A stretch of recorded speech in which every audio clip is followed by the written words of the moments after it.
મહેસાણામાં વિરોધીઓ પર વરસ્યા છે પૂર્વ નાયબ મુખ્યમંત્રી નીતિન પટેલે સીધો પ્રહાર કર્યો છે।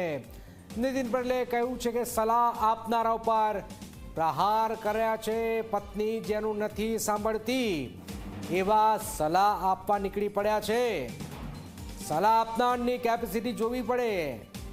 નીતિન પટેલે વિરોધીઓ પર સીધો પ્રહાર કર્યો છે। હું મંત્રી હતો તો પણ મને પણ સલાહ આપતા હતા। નીતિન પટેલે વાત કરી છે। મહેસાણામાં વિરોધીઓ પર વરસ્યા છે પૂર્વ નાયબ મુખ્યમંત્રી। આપને જણાવી દઈએ કે નીતિન પટેલ અને કડીના ધારાસભ્ય વચ્ચે જે વિવાદ થયો છે એમાં શું આ જવાબ અપાયો છે।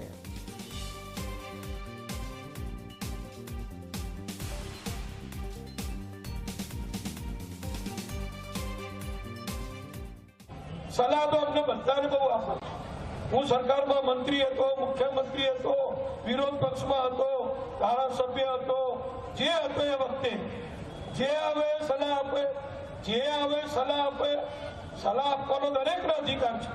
અમે કઈ સર્વજ્ઞ નથી, અમને બધી જ ખબર છે। અમે બધા જ કામના અનુભવી છીએ, અમે બધી જ કામમાં નિષ્ણાત છીએ એવું નથી, પણ સલાહ આપનારની કેપેસિટી કોઈ મોટો પ્રોફેસર હોય અને મને કંઈક લખવામાં સલાહ આપત બરોબર।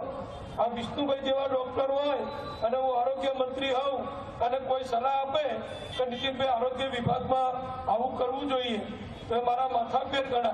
કોઈ મોટા ઉદ્યોગપતિ હોય અને એમ કે સરકારે ઉદ્યોગ નીતિ આવી કરવી જોઈએ અને મહેસાણામાં જીઆઈડીસીને ફાયદો થાય, ઉદ્યોગોને ફાયદો થાય, લોકોને રોજગારી વધે, ધંધા વધે, આવું કરો તો ફાયદો થાય, તો એવા લોકો સલાહ આવકારીએ છે।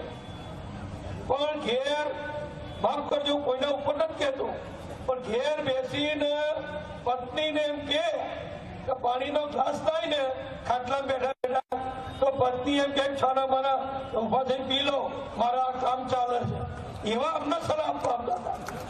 બોલો, જેના ઘેર એની પત્ની એને પાણીનો ગ્લાસ ના આપે અને એમ કે છાના માના ઉભા થઈ પી લો, કારણ કે પત્ની ખબર હોય કઈ કશું નહીં કરતા ઉપરથી ઘેર બેઠા મારું કામ વધારે છે।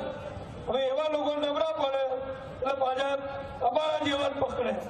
એમને ઘેર સાંજ પડે 5-10 જણને જો સલાહ ના આપી હોય તો એમને ઊંઘ ના આવે। ઘણા લોકોને આવી ટેવ હોય છે।